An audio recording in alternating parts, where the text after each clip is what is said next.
नमस्कार मित्रांनो, तर आंब्याचा सीझन संपत आलेला आहे, तरी पण मी आंबे घेऊन आलेली आहे आणि मस्त काहीतरी नवीन करायचं गोडधोड. तर तुम्ही बघू शकता मी आंबा घेतलेला आहे आणि एकीकडे दूध उकळायला ठेवलेलं आहे. तो आंबा कापून घेतला आणि त्याच्यामधली कोई मी चांगली कापून काढून घेतली आणि नंतर मग त्या बाजूला ठेवलं. मग त्या उकळत्या दुधामध्ये बदाम पावडर, मिल्क पावडर आणि पिठी साखर, काजू, बदाम, तुटी फ्रुटी सगळं मिक्स करून आणि उकळी मारून घेतली. त्याच्यामध्ये आंब्याचा बल्क पण टाकून उकळी मारून घेतलेली आहे आणि तुम्ही बघू शकता. मग त्या आंब्याच्या मी काढलेल्या कोईच्या ह्याच्यामध्ये मी ते दूध जे उकळलेलं ते भरलं आणि डीप फ्रीजमध्ये मी थंड करायला ठेवलं आणि दुसऱ्या दिवशी काढलं. तर तुम्ही बघू शकता आपली मस्तपैकी आंबा आईस्क्रीम रेडी झालेली आहे.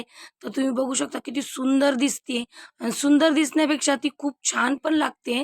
तर तुम्ही बघू शकता मी एकच बाईट खाता स्वर्गामध्ये पोहोचलेले. तर